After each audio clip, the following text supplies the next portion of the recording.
Welcome to the Virginia Employment Lawyers Association, the Northern Virginia Black Attorneys Association, the Fairfax Bar Association Employment Law Section, and the Metropolitan Washington Employment Lawyers Association's Spring 2026 webinar, Virginia's New Wage and Hour Landscape. I'm Scott Oswald, and MWELA's Bench and Bar Committee Chair and your moderator for today's program.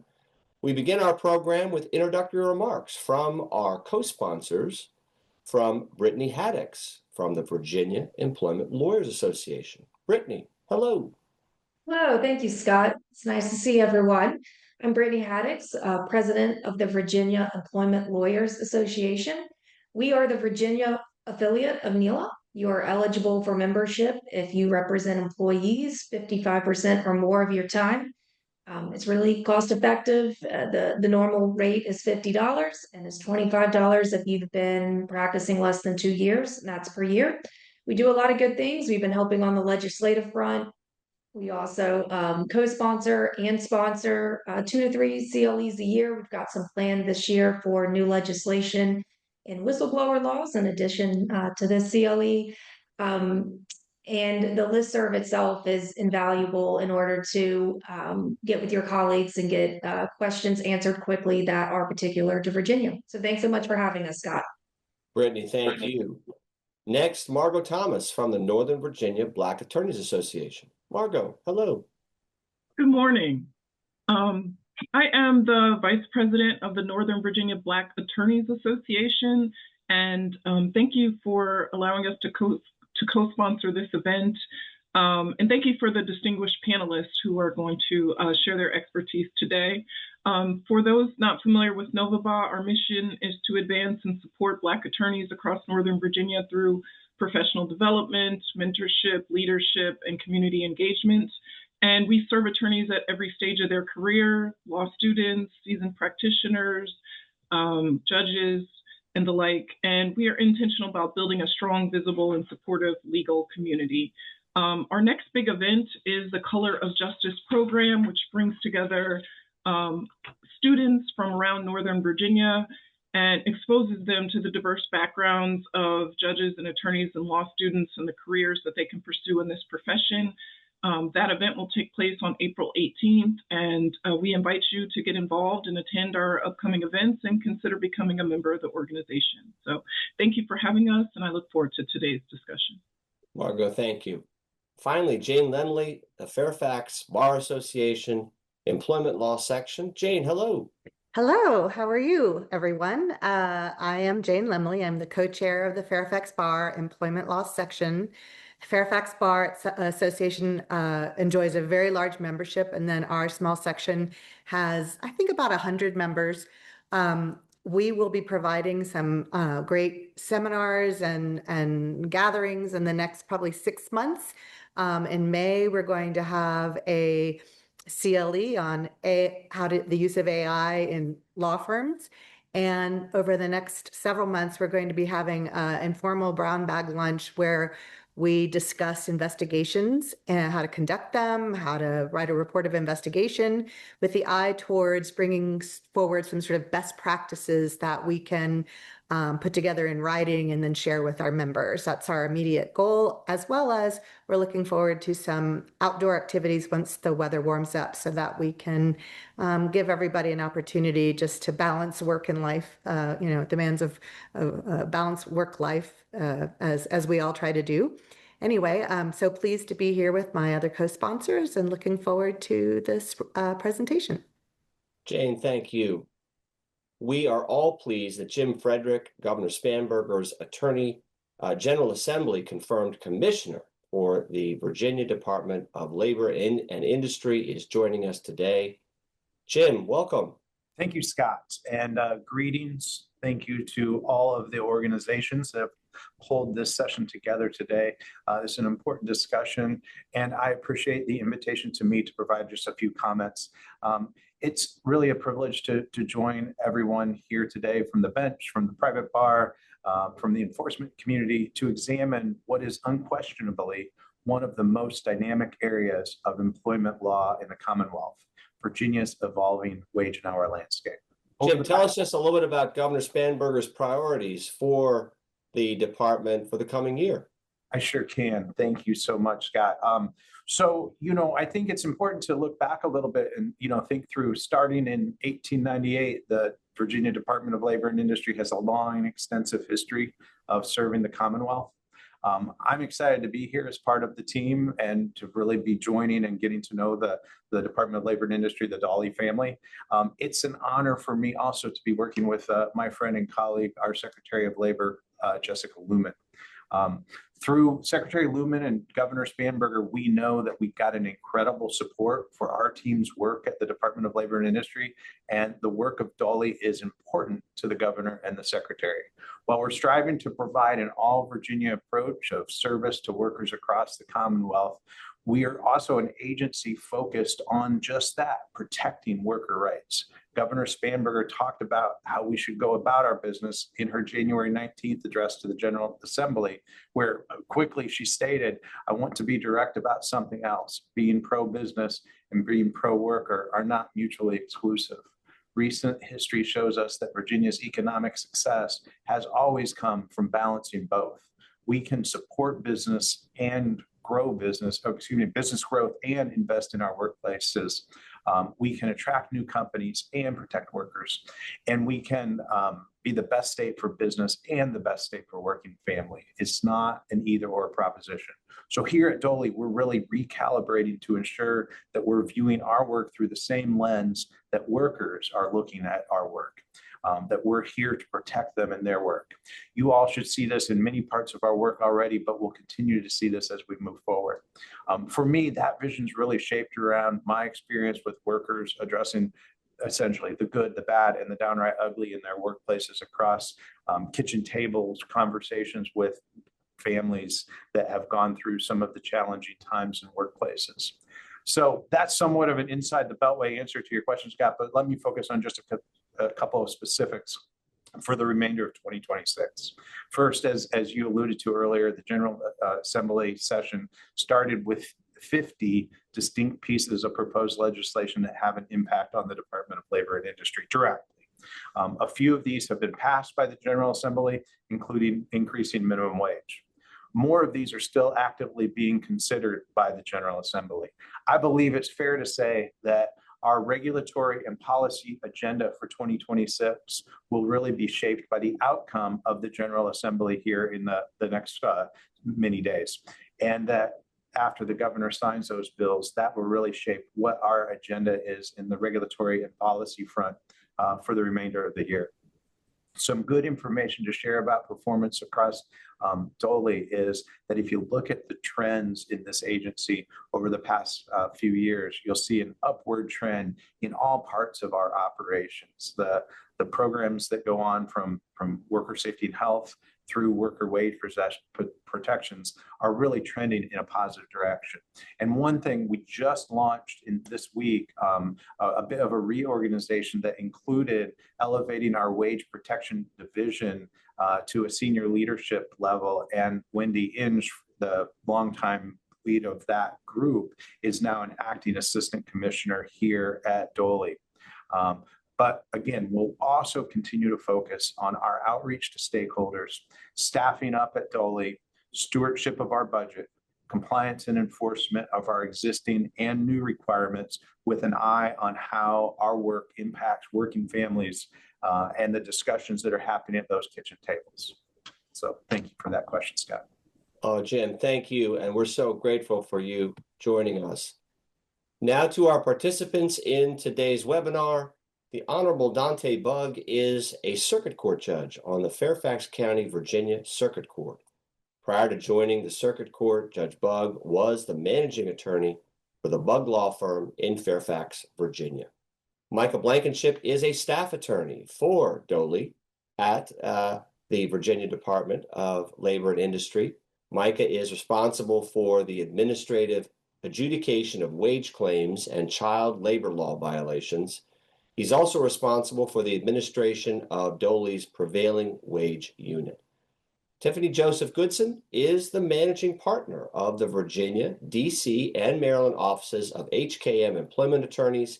Tiffany represents employees in individual and class and collective wage actions. Sasha Johnson is a principal at the law firm of Miles and Stockbridge. Sasha defends employers in wage and hour matters. I'll take your questions throughout today's program. Just use the Q&A button located at the bottom of your Zoom screen. Let's begin with a primer from Tiffany on Virginia's wage payment and its minimum wage and overtime acts. Tiffany, over to you. Thank you, Scott. So we're going to walk through the current lay of the land with regard to wage and hour law in Virginia. There is quite a bit to talk about, so let's get started. So before 2020, Virginia's wage laws were largely payment timing rules, but all of that changed with the reforms in 2020 and 2021 with the addition of new private rights of action, liquidated damages, including treble damages for knowing violations, and fee shifting provisions.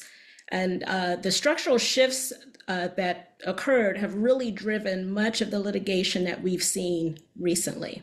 Next slide. So what are the changes I'm talking about? There are three primary statutes at hand, the Wage Payment Act, the Minimum Wage Act, and the Overtime Wage Act. Each of these acts have their own scope, although there is some integration. So let's take a look first at the Wage Payment Act. Next slide.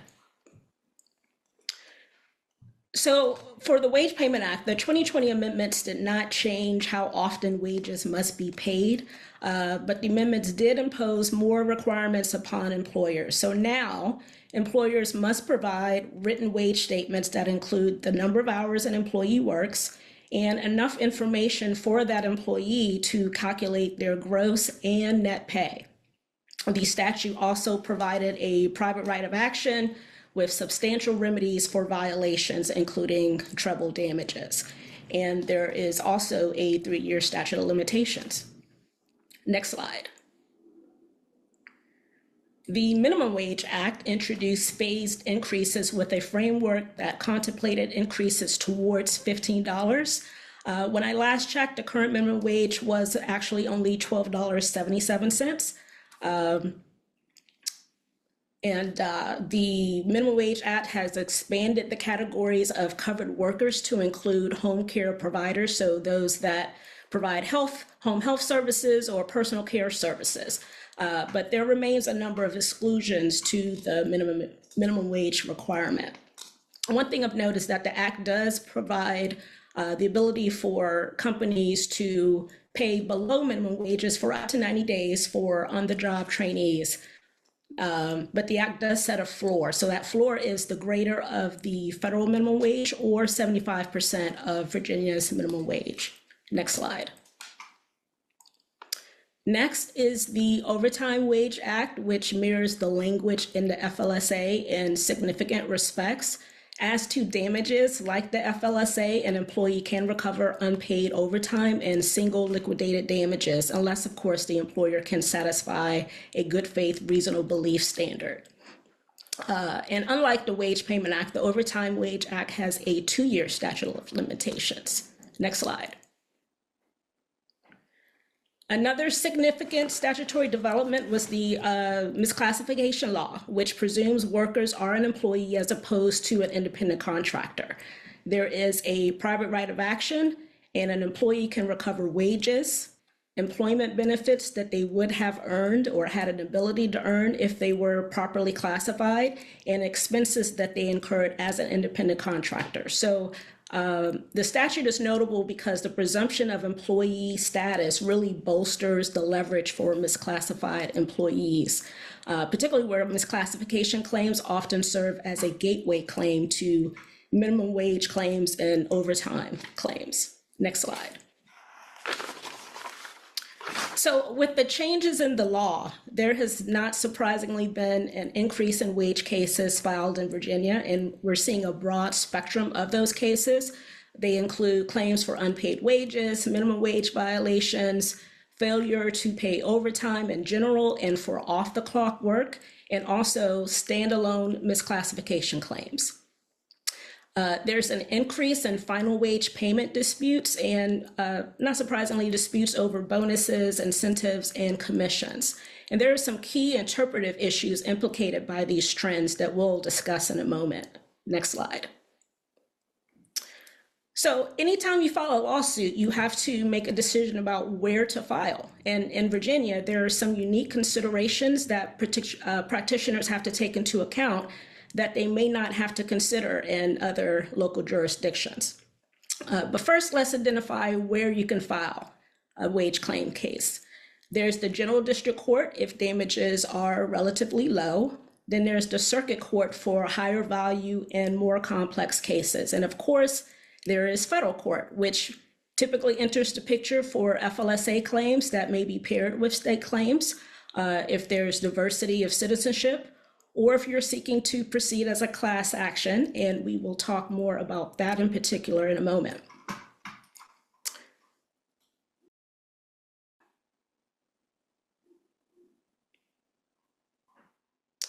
Another consideration that is unique to Virginia is whether or not you want to forego summary judgment briefing. And that's because Virginia state courts do not have summary judgment procedures. Next slide.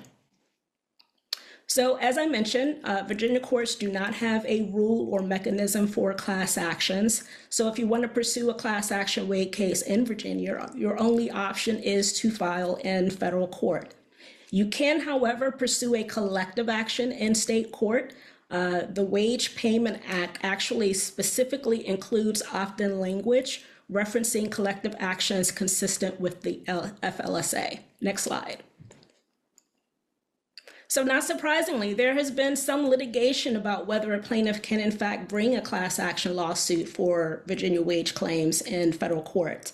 In Glennon versus Anheuser-Busch, the EDVA held that a Virginia's wage claim may proceed under Rule 23, reasoning that the rule is procedural, not substantive. Glennon is currently on appeal, but not as to whether Rule 23 can be applied at all, but rather whether the court properly analyzed the class certification factors.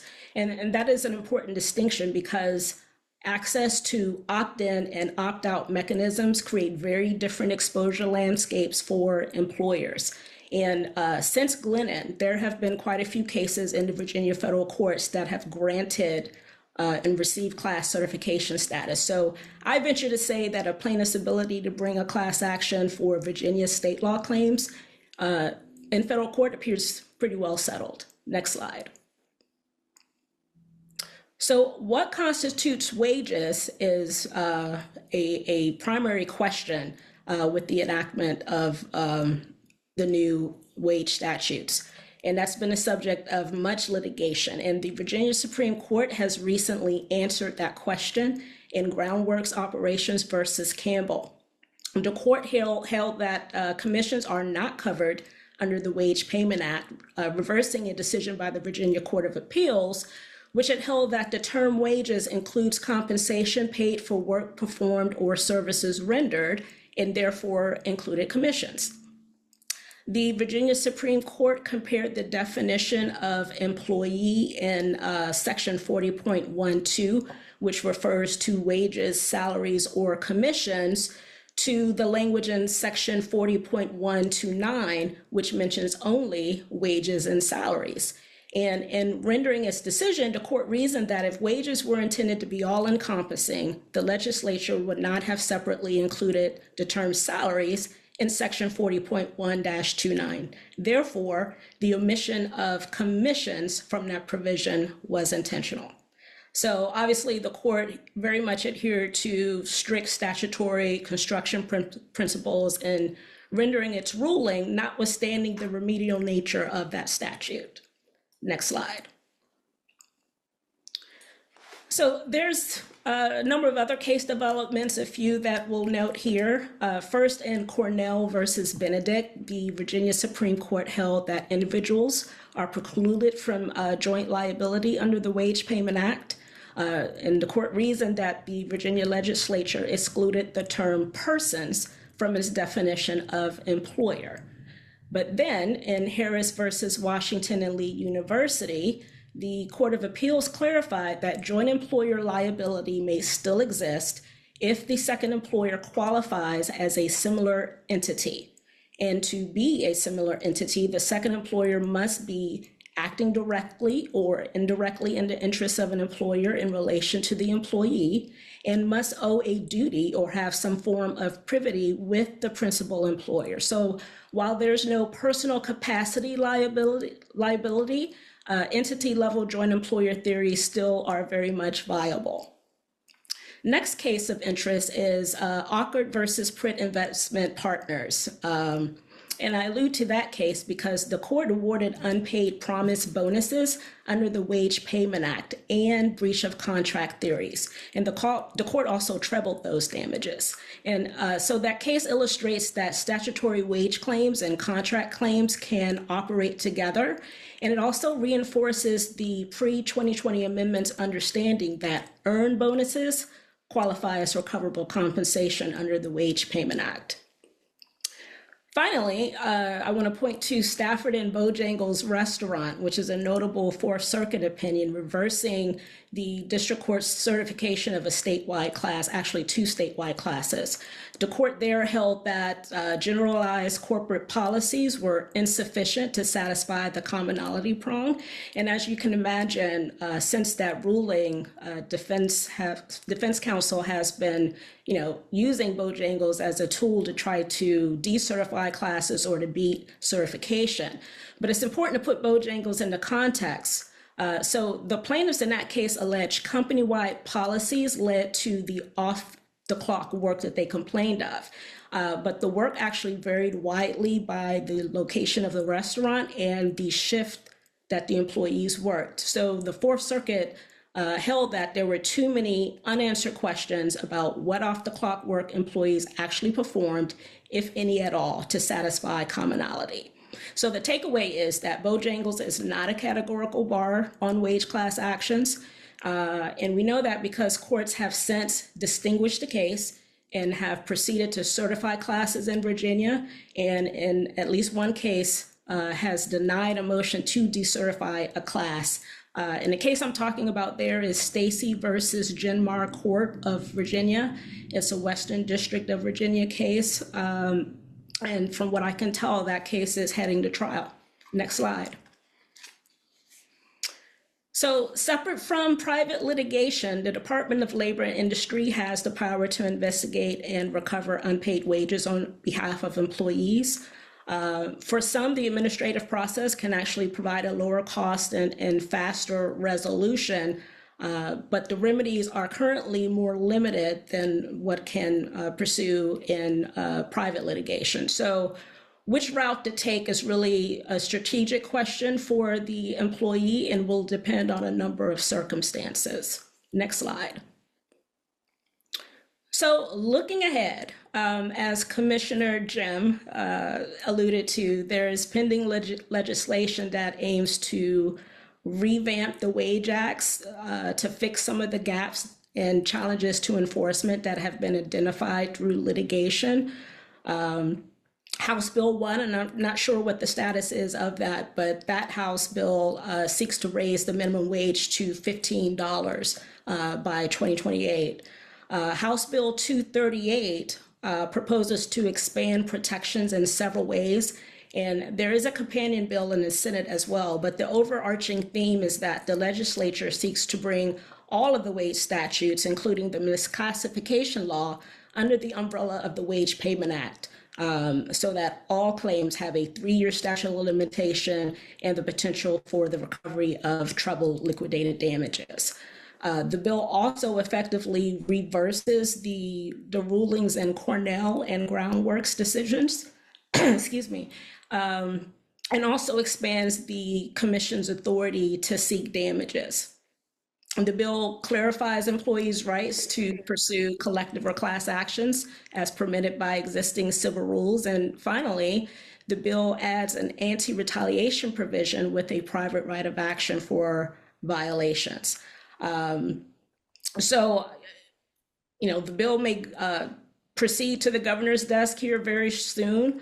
And depending on what the governor does, we may see further developments in the law. So we're keeping an eye out for those developments.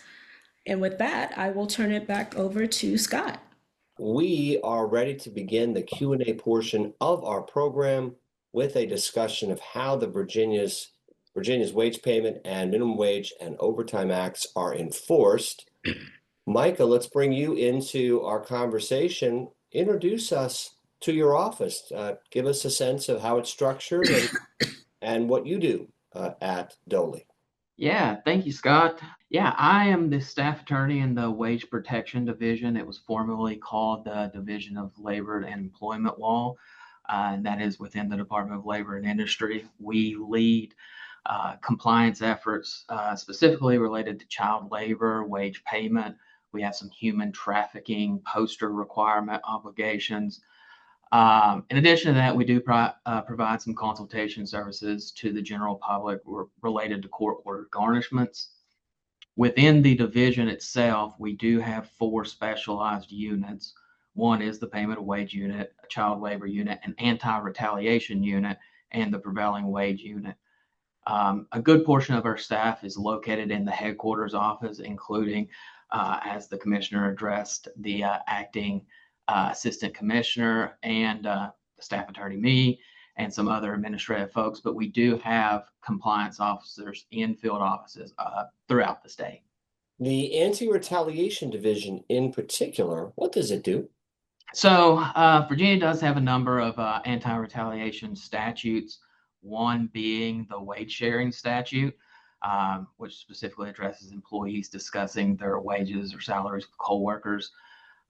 Then we have payment of wage retaliation. I do believe that's under 40.1-33.2 when any employee has initiated proceedings as it relates to 29. And then you have misclassification retaliation. Now, the division doesn't currently make any type of determination as it's related to whether an employee has been misclassified. But if an employee does raise those concerns to their employer, and they are retaliated against in any manner, then we do handle that retaliation complaint. So let's talk about jurisdiction of your office. What criteria must a wage complainant meet for your office to accept jurisdiction of a wage complaint? So we have jurisdiction regarding the private sector employment in Virginia. This includes an out-of-state employer with Virginia employees or an out-of-state resident who is actually working in Virginia. From our division, we really look to say, is the employment occurring in Virginia?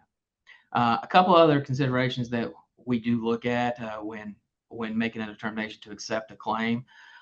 Historically, we've only accepted claims for $25,000 or less in unpaid wages, and we don't accept claims where litigation has already commenced.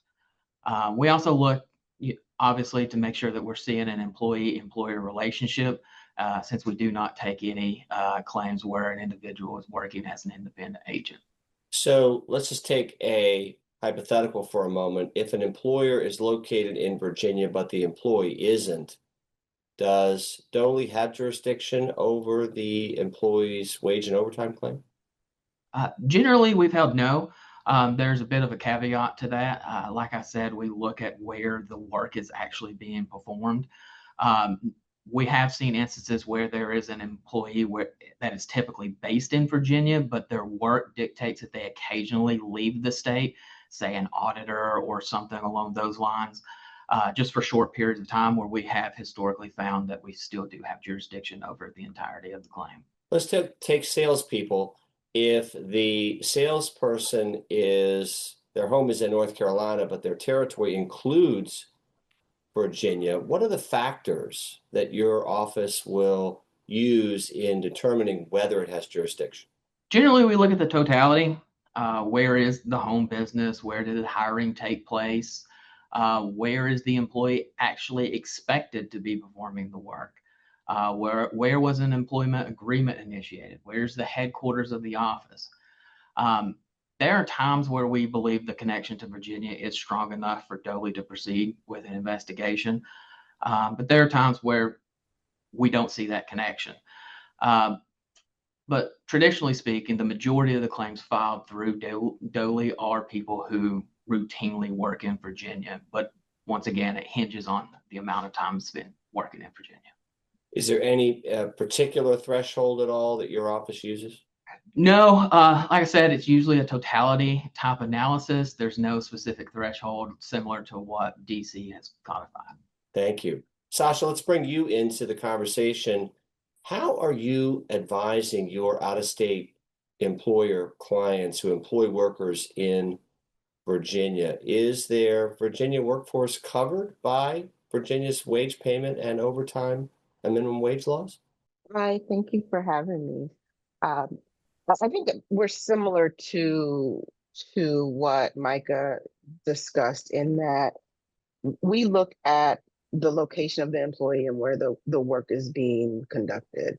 And so for remote workers, I mean, if they live in Virginia, then we tend to err on the side that Virginia law applies.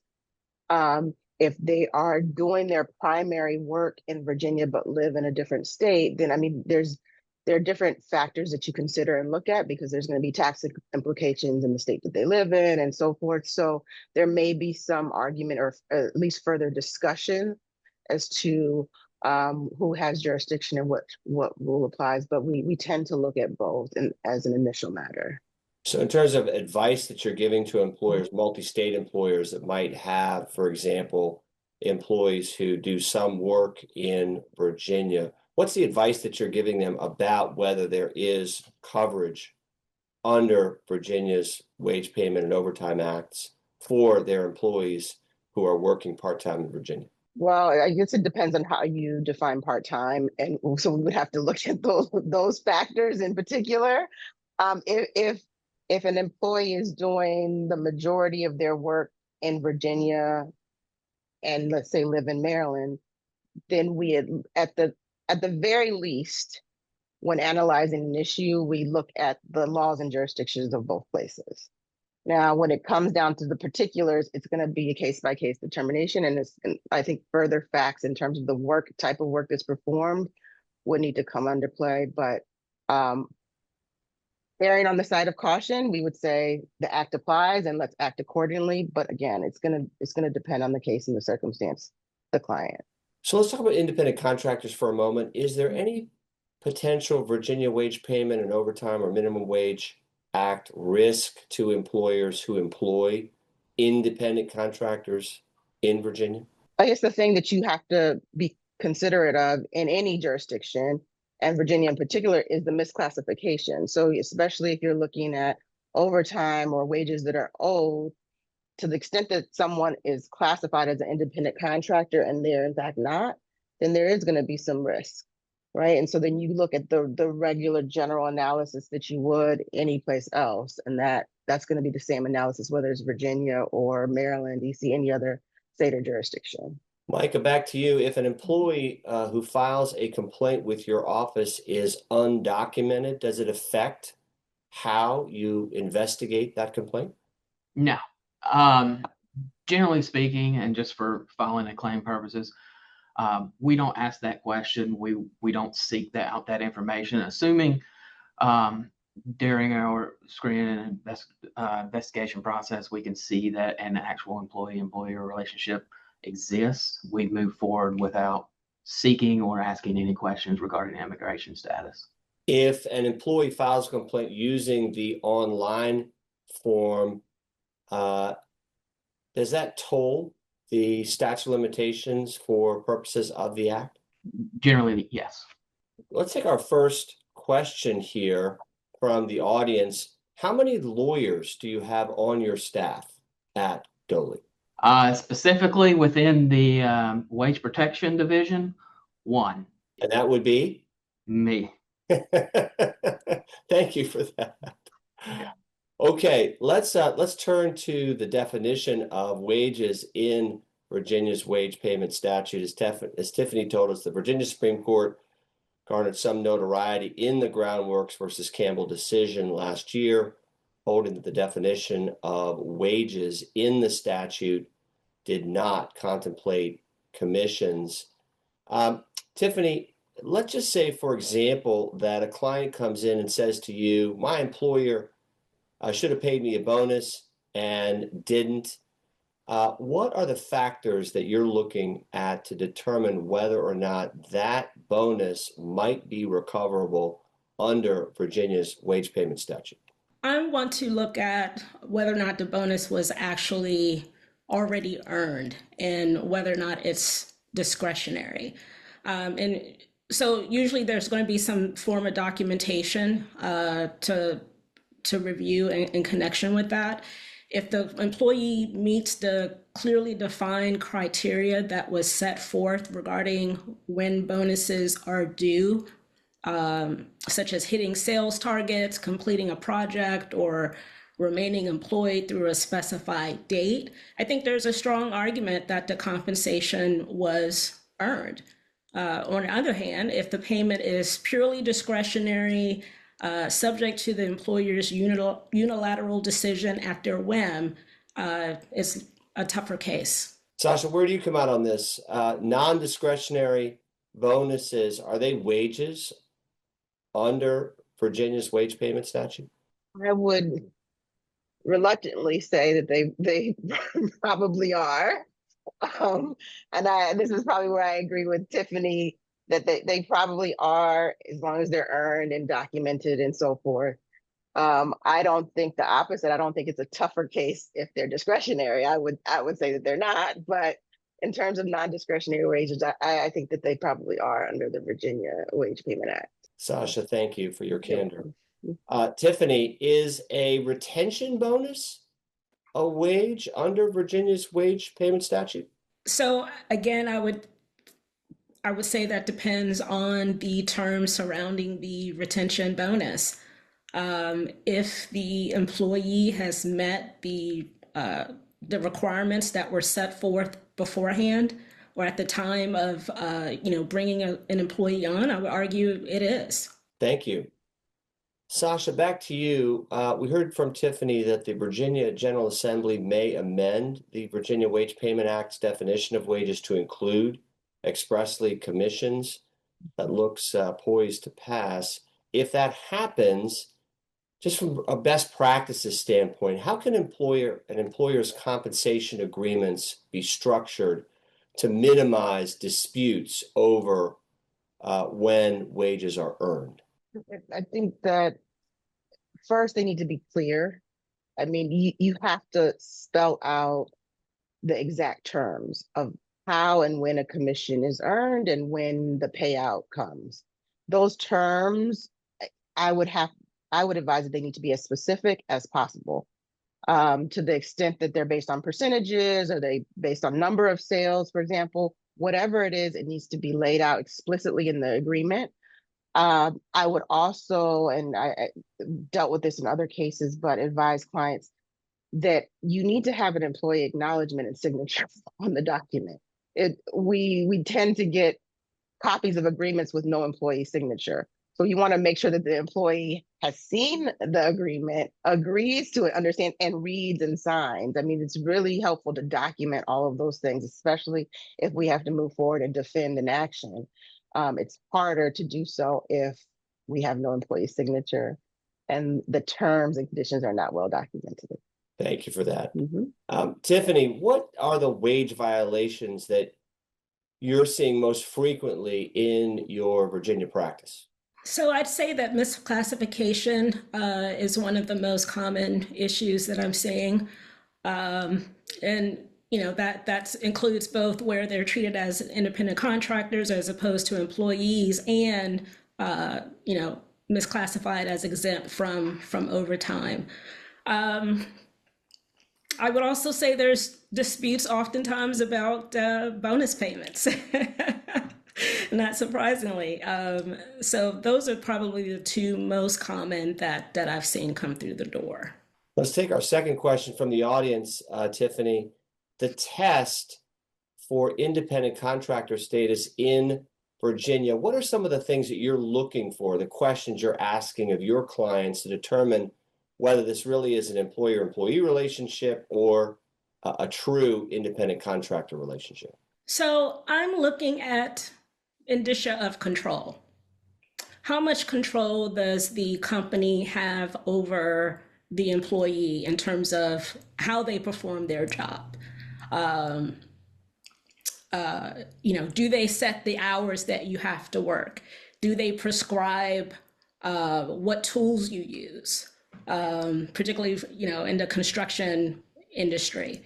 Those sorts of things. And, if there's a question about, well, who is the employer if there's multiple entities involved, then you're looking at, well, does the potential joint employer, who might be, a subcontractor, are they issuing or panning out discipline to the possible employee?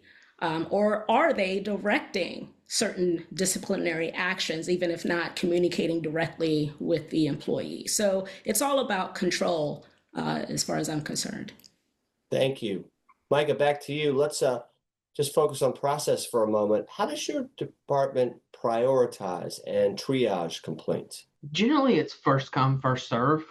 That being said, if anybody is filing as a repeat offender, if a certain compliance officer already has an open investigation with a certain employer, they will immediately assign that, since the line of communication has already been established. Or if a compliance officer does have a history with a certain employer, they will assign that type of claim or investigation to that compliance officer. But generally, first come, first serve.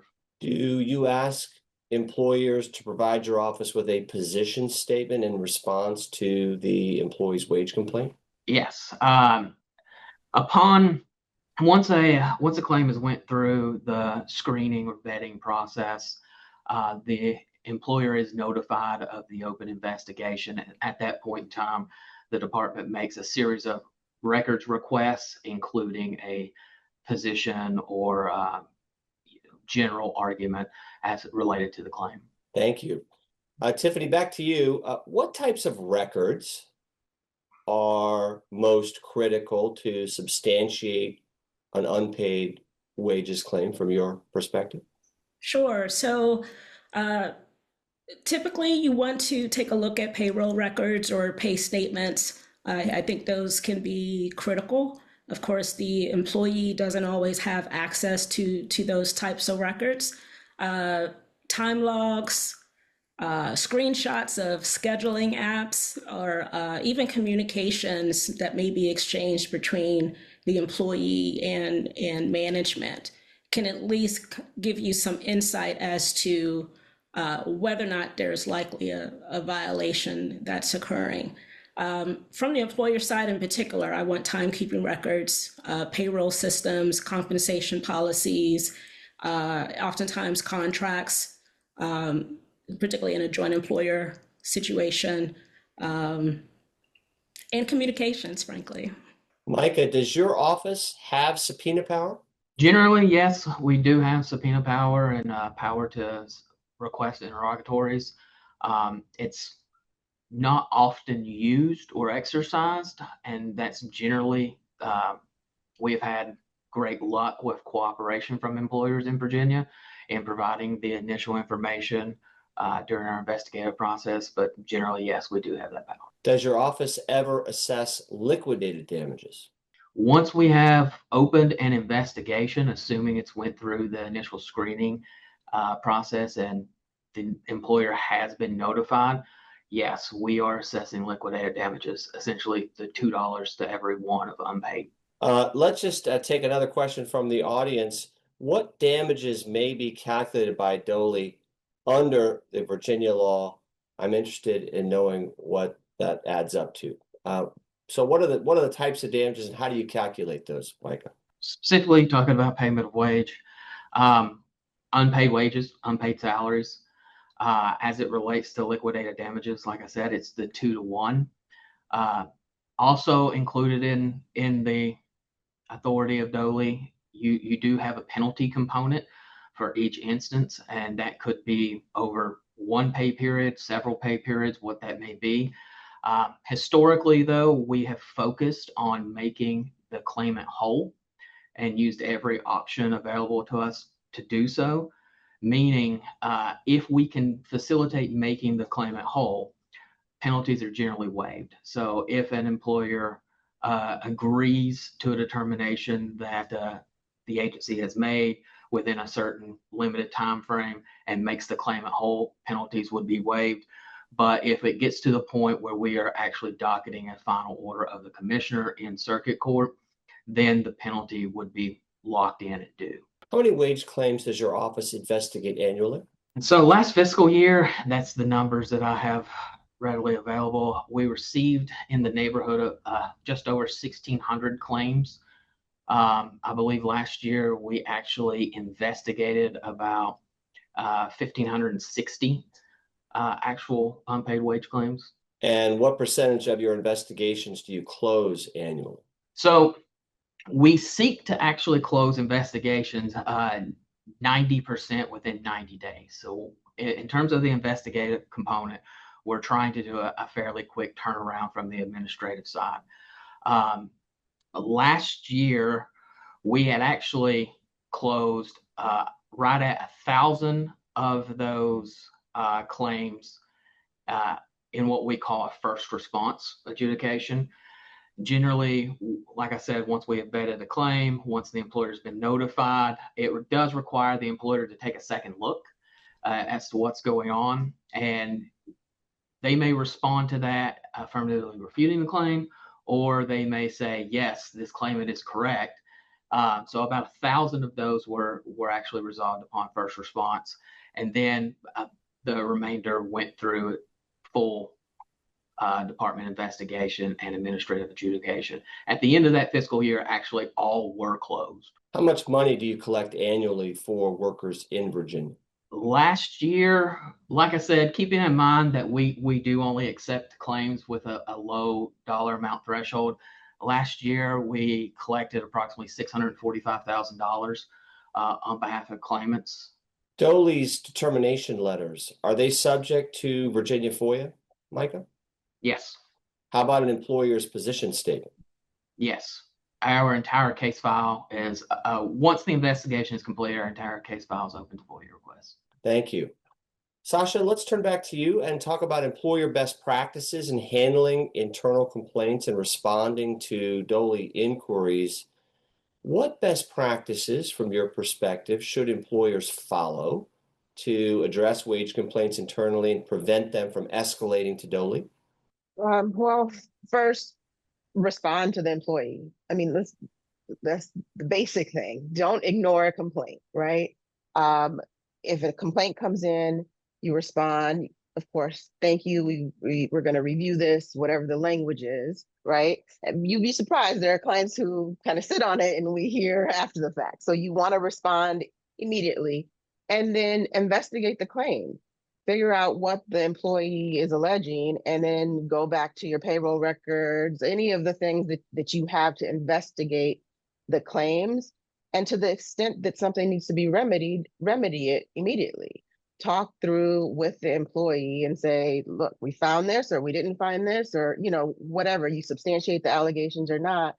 And again, if it needs to be fixed, remedy it immediately. We have utilized in cases where, the remedy might come with some type of agreement, and then you need to deal with release language and so forth, to the extent that it abides by whatever the various laws in Virginia or the specific jurisdictions. But those are the steps that I usually advise clients to do and take immediately, because I find that if you address the employee's concerns immediately, then you can remedy things without raising it to the agency level. If they go unheard, for lack of a better term, then we get claims filed with agencies and or in court later. So let's talk about that. If DOLE does initiate an investigation, what are some effective strategies for responding while still protecting the company's position? Be responsive again. So it's almost the same as when an employee responds. If DOLE is investigating, they're not going to reach out to me as your outside counsel. They're going to send it to someone in-house. So as a company, you need to make sure that you're checking the mail, you're responding. You get something in the mail, reach out to counsel immediately. And then from a counsel's perspective, we are doing two different tracks. We are investigating and working with our clients internally, but with DOLE, we're also responding as well to, we receive this, we're going to investigate, making sure that we're meeting whatever deadlines and so forth.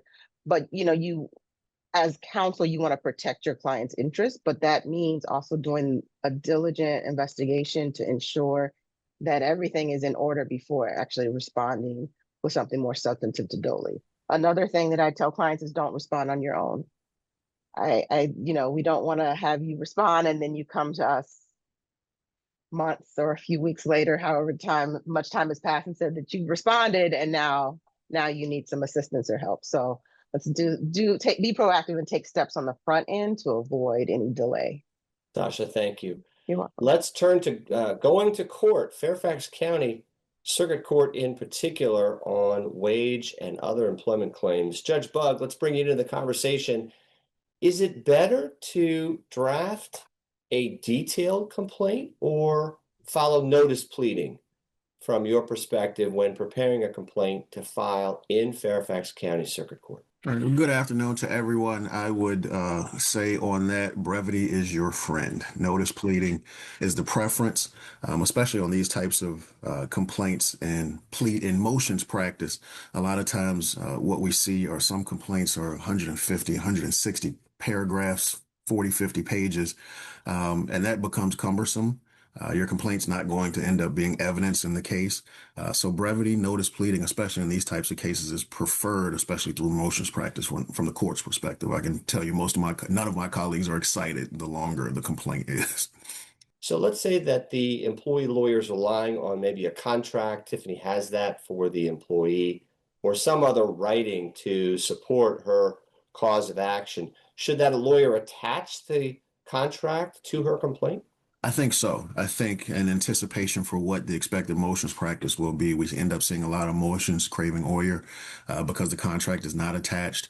A lot of times that can be fatal if you are trying to defend your complaint against a demur or some challenge stating that you don't state a legal claim. So it's usually better in practice to go ahead and just attach that complaint if you have it. Obviously, there are a lot of circumstances where the employee, I think one of my colleagues on the panel mentioned having the signed contract from the employee. We understand a lot of times that is not the case because perhaps the employer did not give it to the employee or they've lost it.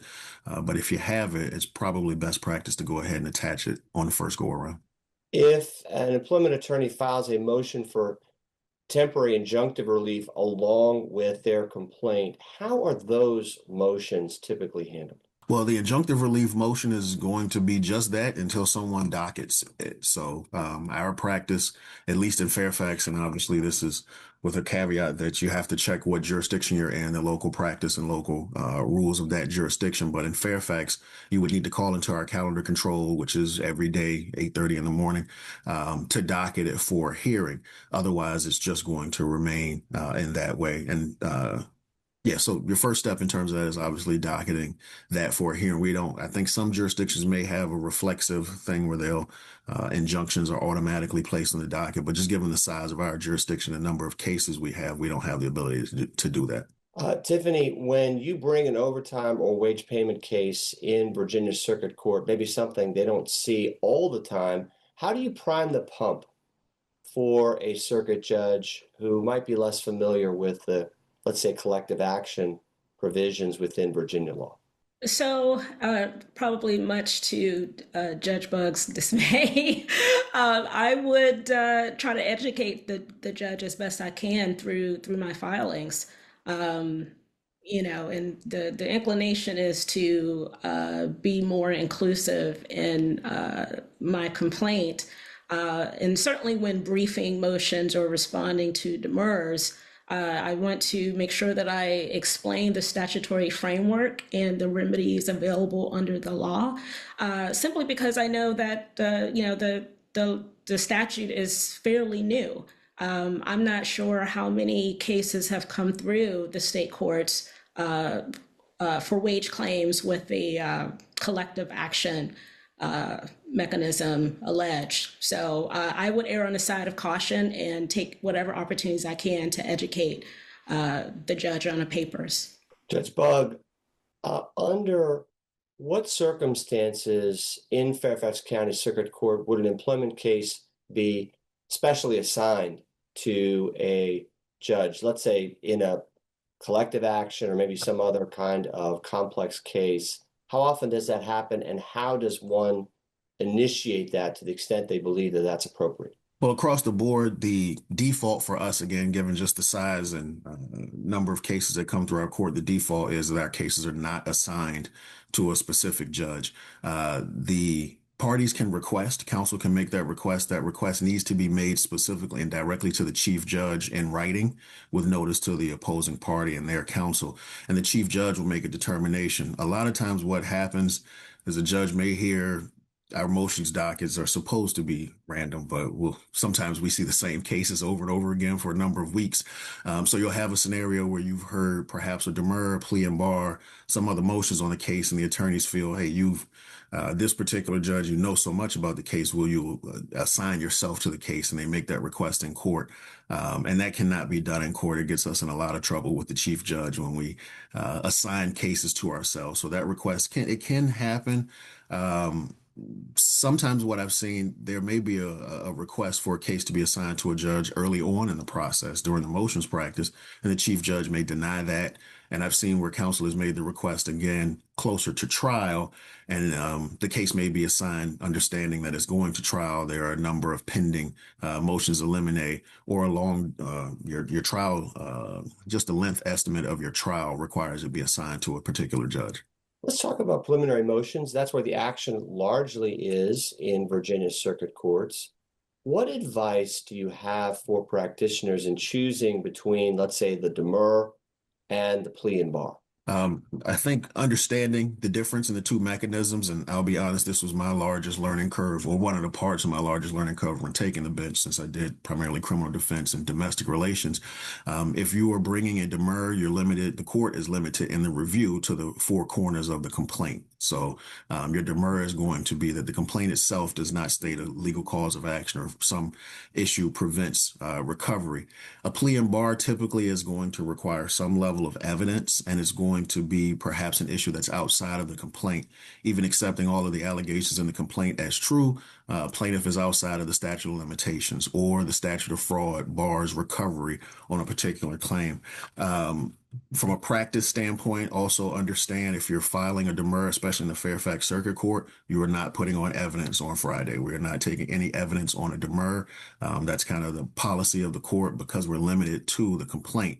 A plea and bar, if you need evidence, you can set that for an evidentiary hearing. Again, you have to call into the calendar control, through the calendar control process to set it for a date certain if you need to present evidence on a plea and bar.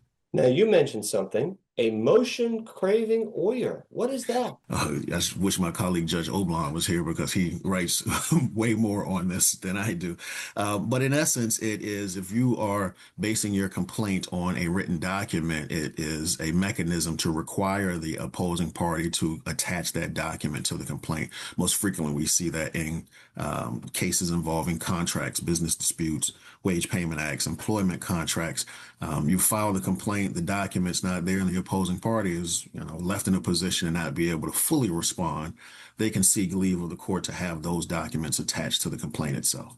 Got it. Let's talk about summary judgment for a moment, because we know it's disfavored in Virginia, but notwithstanding the fact that it is disfavored in Virginia Circuit Court, are there any issues that might be resolved appropriately at summary judgment? I think that's probably a case-by-case basis. Obviously, understanding you have an uphill battle in the first place because just about every case that you are going to cite about summary judgment in Virginia is going to quote that language that it's a disfavored practice in the Commonwealth of Virginia. Excuse me. Given the relative new status of this statutory scheme, we have not had a lot of summary judgment motions in this area of law that I am aware of that have been granted. So the biggest issue with summary judgment is truly making sure there are no longer disputed material facts between the parties. A lot of times that's usually where summary judgment fails. On the pleadings, when we're preparing for our Friday motions docket, obviously the motion seeking summary judgment will suggest that there are no material facts in that oral argument. And once you start asking questions, you find out that this is really not ripe for summary judgment. And there are a lot of factual issues or factual disputes that remain between the parties. So if you can narrow summary judgment down to something that is undisputed from a factual standpoint, you're in a little bit better footing. But most of them end up being unsuccessful because there are material facts still in dispute. And then there's something else that's unique to Virginia, the non-suit. How have you seen this used by plaintiffs' lawyers effectively? Well, first off, what is it? And then how is it being used by plaintiffs' lawyers effectively? Well, you have a statutory right to non-suit your case, and the interesting aspect is you have a right to a first non-suit, and the opposing party cannot stand in the way of that. Then after that, if you have a second non-suit, then you have to show good cause and they can object to it. But a non-suit is really kind of, for those of us born in the 80s, if you had the Nintendo button, you could hit the reset on the Nintendo and just kind of start everything over. It just allows you to dismiss your case for a number of reasons. Most often in our court, we see it used, and I don't know if we can call it effective, but the most often that is used is discovery is not finished, someone has missed an expert deadline, and it's very tough in our jurisdiction to get a continuance if it's based on discovery, or just give us a couple of more weeks and the case may settle. So usually after a continuance request is denied, folks, we typically see a non-suit and pretty quick turnaround for a refiling to be able to get from under some of those scheduling order and trial deadlines that people see. Judge Bugg, thank you. Micah, turning back to you, I want to take one of our questions from our audience. How do you memorialize your investigation into a Wage Act violation? Do you draft a report relating to the investigation? How is that memorialized? Well, ultimately, once an investigation is completed, the compliance officer would render what we call their determination letter. That is provided to the parties in any specific claim. Outside of that, it kind of determines as to what course the employer takes. If there's a determination that wages were unpaid, there'll be a time frame at which to comply with that determination, or they can elect to contest further into what's called an informal conference. If they contest further to that, that's where I come into play. So historically, I do not play any role in any investigation process, and as I set aside as being a neutral party to both child labor and payment of wage claims or cases, where I would render a decision of the commissioner once I have had that informal conference and reviewed all the case file documentation. Then, once again, there's a time frame in which to comply. And if compliance is not done, assuming unpaid wages are found, then the commissioner can issue what's called a final order. That final order is docketed in the respective circuit court and is enforceable as an order of the circuit court. Thank you. Sasha, let's turn back to you. What potential remedies for wage violations under Virginia law are employers most concerned about? The treble damages, the attorney's fees, the interest, something else?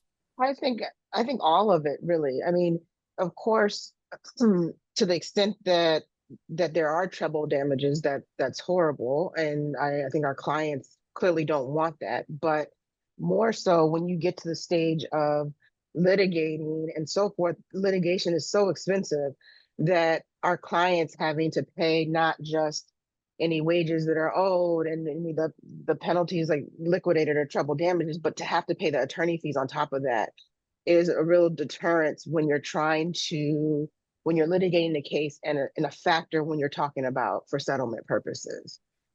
So that's one probably the biggest thing that I've seen.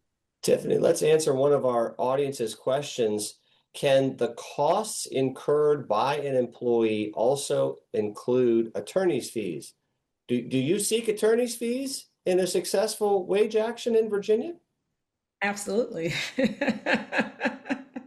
That's one of the benefits of the amendments is that in addition to providing additional private rights of action, the recovery of attorney's fees and costs is permissible. So Sasha, back to you. How has the Virginia legislature's creation of a private right of action under Virginia law change the litigation calculus for employers in Virginia? By the time a suit is filed, of course, then we need to figure out what we're going to do in terms of the damages and everything that we've already spoken about.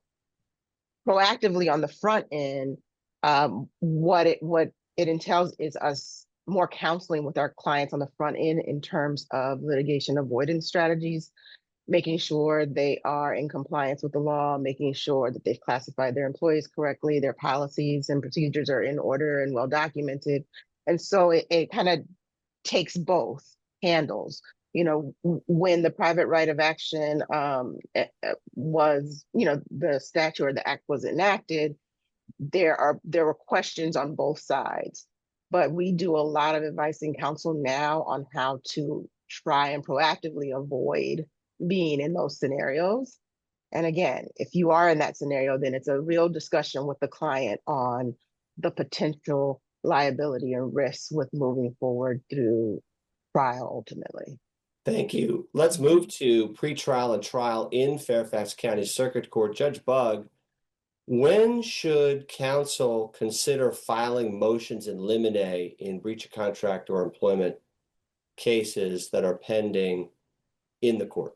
As soon as you reasonably realize that you have that issue and it needs to be brought to the court's attention. So a lot of times in motions eliminate, it becomes a problem because we see that counsel will wait until 2 weeks before trial and they're unable to agree on a Friday. So then they want to overload either the last Friday before trial or try to have all of the motions eliminate argued the morning of trial.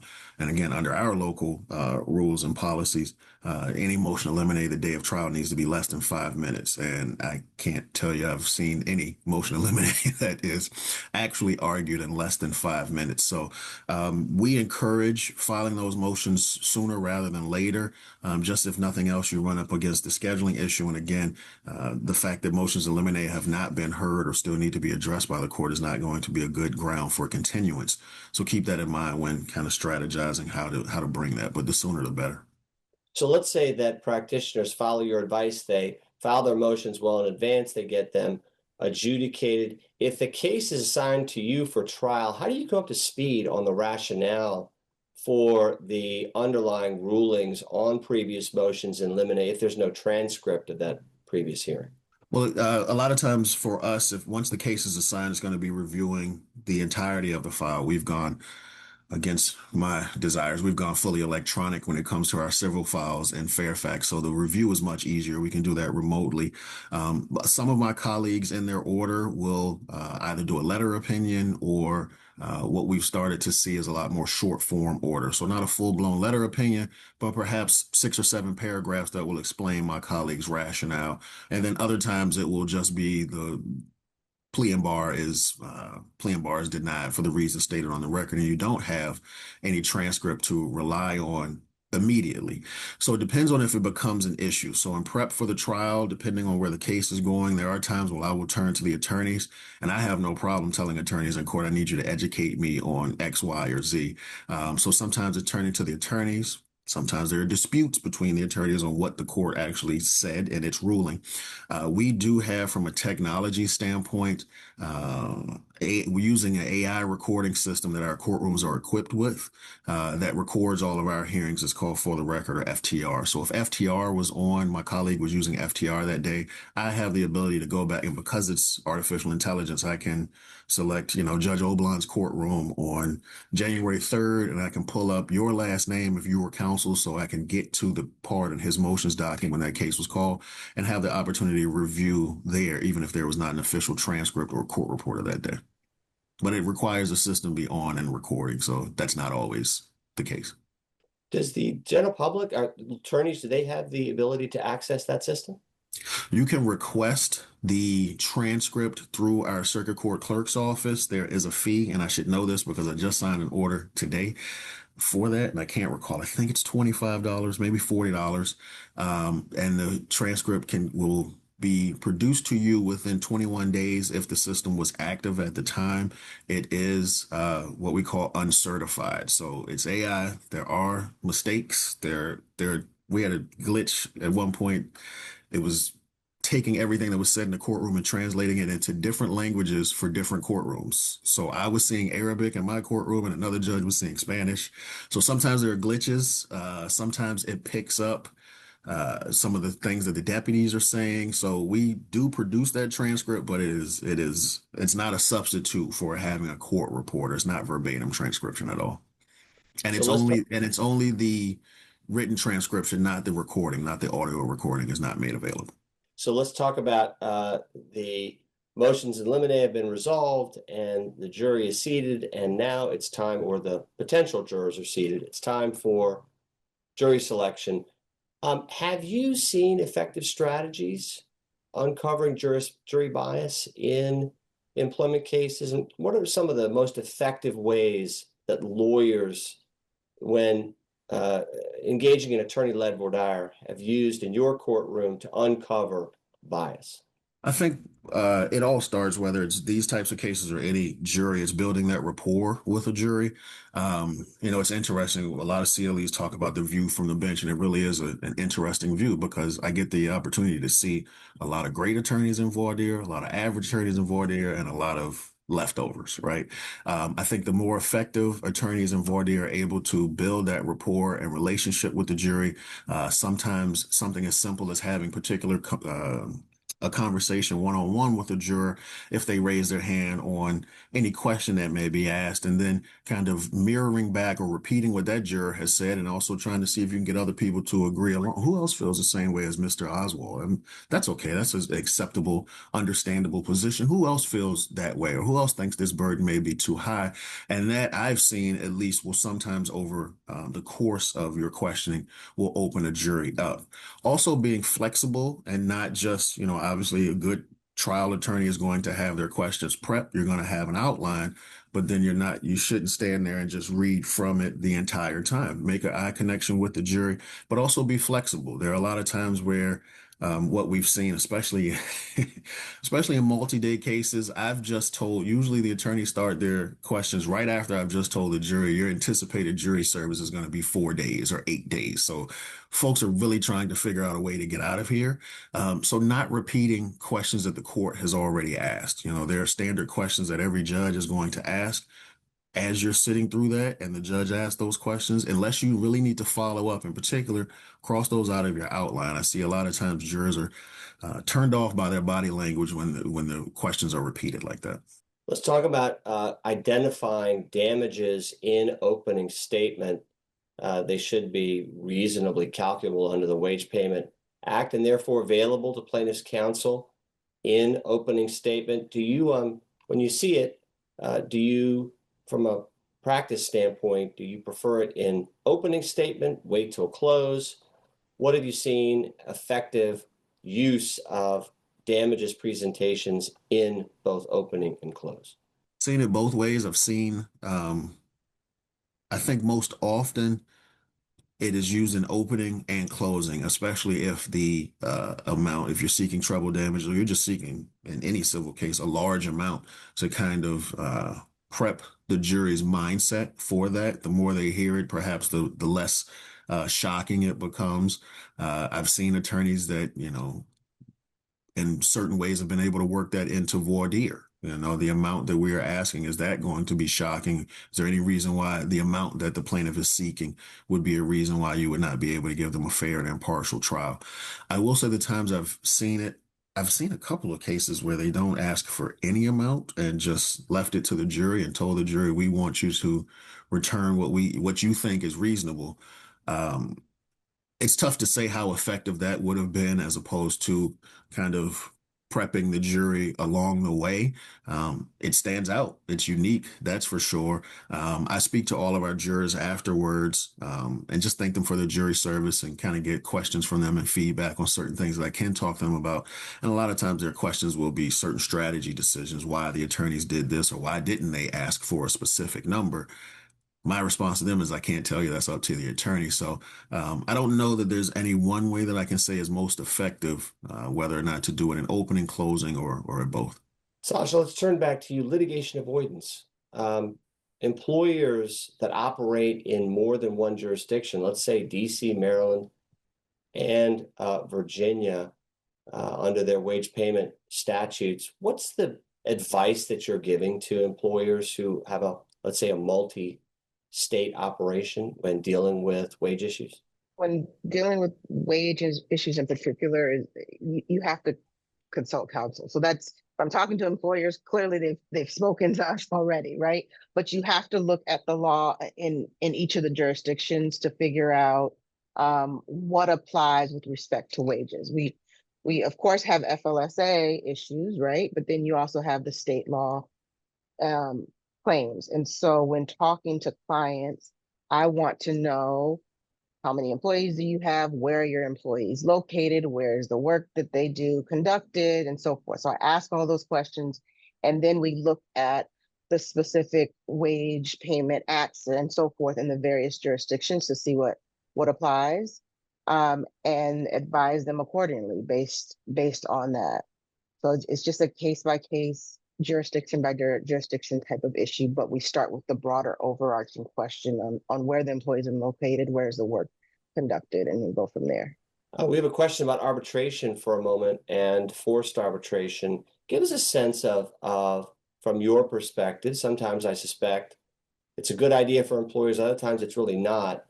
What kind of advice are you giving to employers that might have a workforce where there might be wage issues about whether arbitration is something they should consider and when not to consider?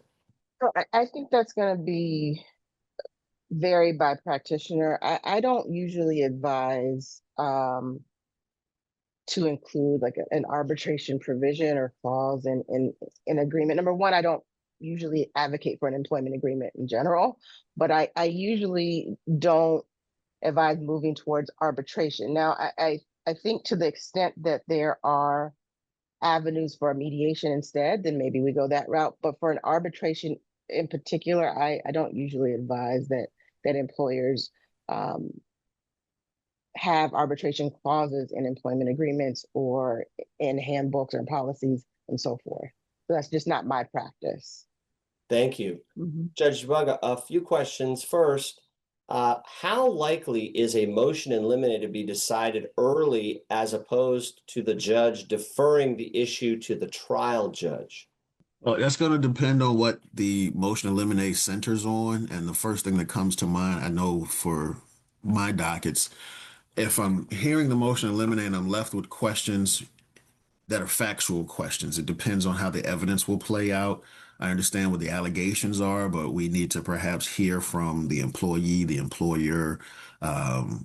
Those will usually be left to the trial judge because you need the factual basis. That's usually the only time that will happen. A question for you relating to Fairfax's policy of only allowing one motion per case per Friday in the context of pretrial motions. What do you do when you got a lot of them? You got to schedule them out sooner. There are some 1 week motions that you can request. You can call. There is a method to call in the calendar control to request permission to have.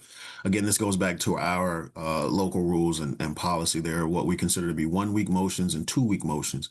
There is a mechanism through calendar control to receive permission to have 2 1 week motions heard on the same Friday, but you're not able to have 2 2 week motions heard on the same Friday unless you seek leave of court. So that's why it's strongly encouraged that if you're going to have a number of motions, you need to schedule them earlier in time. You do have the option to make a request of the chief judge to have the case assigned, given the number of motions that you will need time to hear them. But just understand from a timing standpoint, if that request is close to your trial date, at least with our current chief judge, it's probably not going to be granted, but that's a case-by-case basis that she takes on. And obviously our chief judge will be transitioning over July 1. So there may be some difference in that under the new chief.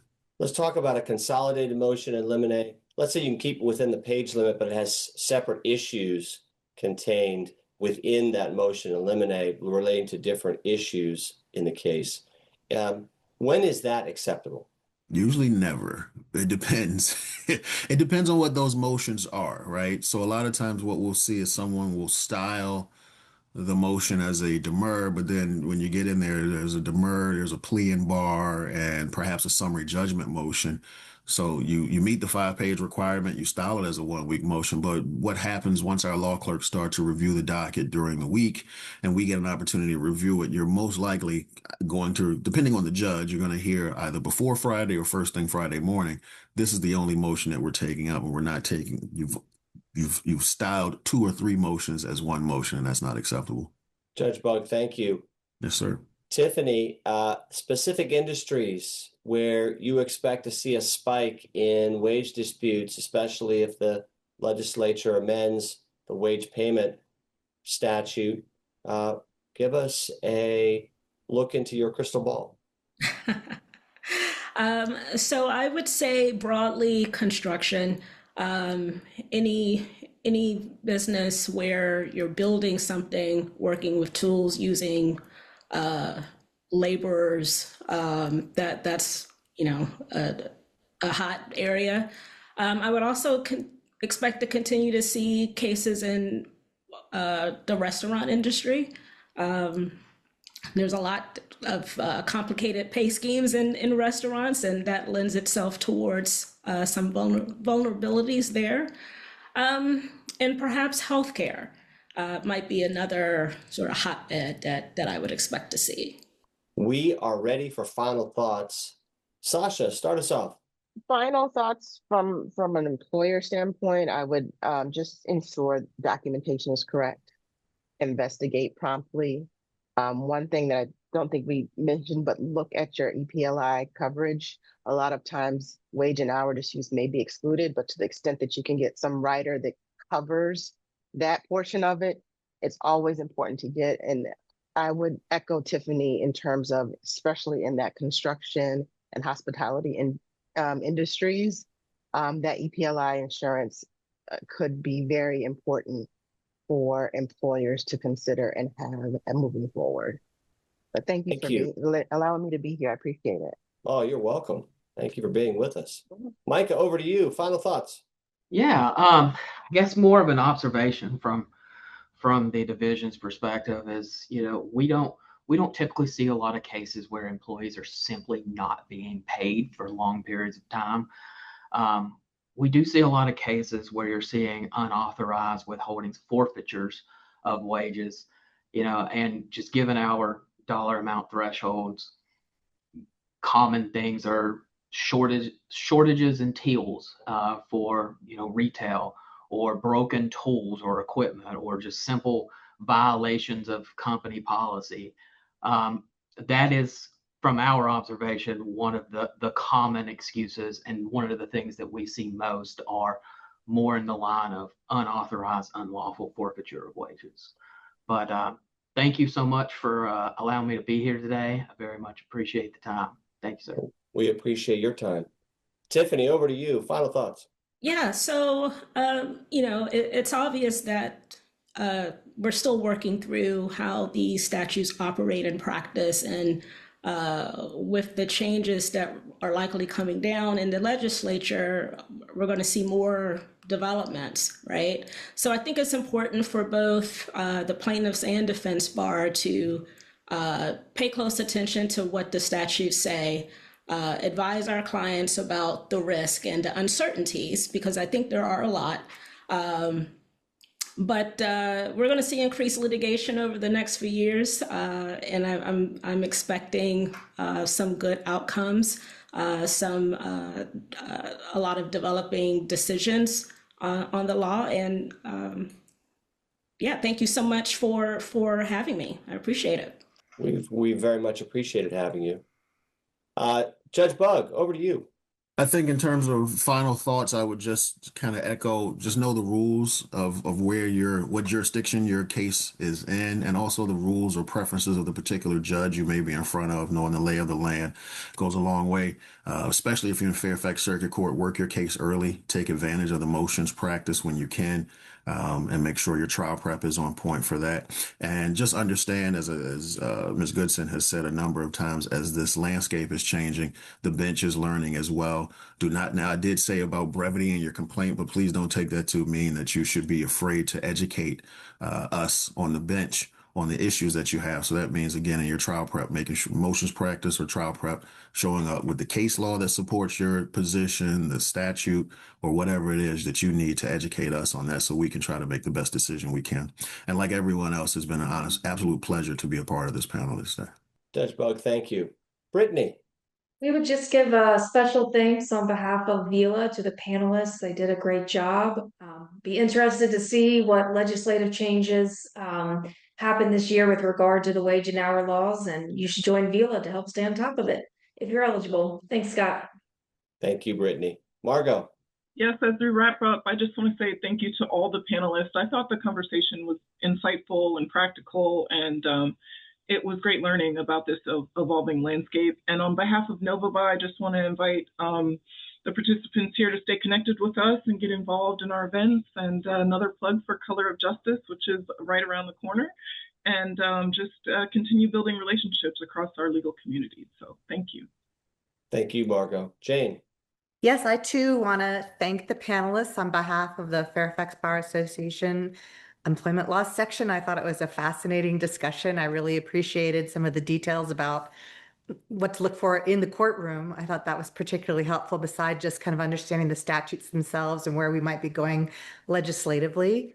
And I just want to encourage everyone to join the employment law section of the Fairfax Bar and to join us in the next few months during our, keep an eye out for our information about our Brown Bag Lunch series on conducting internal investigations, and also our CLE on AI in the law firm that will be presented by Tim McConville at Premia Law. So we're really excited about these upcoming events. Thanks so much. Thanks to our panelists, Judge Dontaé Bugg, Micah Blankenship, and Sasha Johnson. Thank you to our special guest, Virginia Department of Labor Commissioner Jim Frederick, and a special thanks to Tiffany Goodson, who organized this webinar for us. Thank you too to Brittany Haddox, to Margeaux Thomas, to Jane Lemley, and our co-sponsors for today's program, the Virginia Employment Lawyers Association, the Northern Virginia Black Attorneys Association, and the Virginia Bar Association Employment Law Section. For all of our programming from the Metropolitan Washington Employment Lawyers Association, you can find us at www.mwela.org. Thanks for joining us today.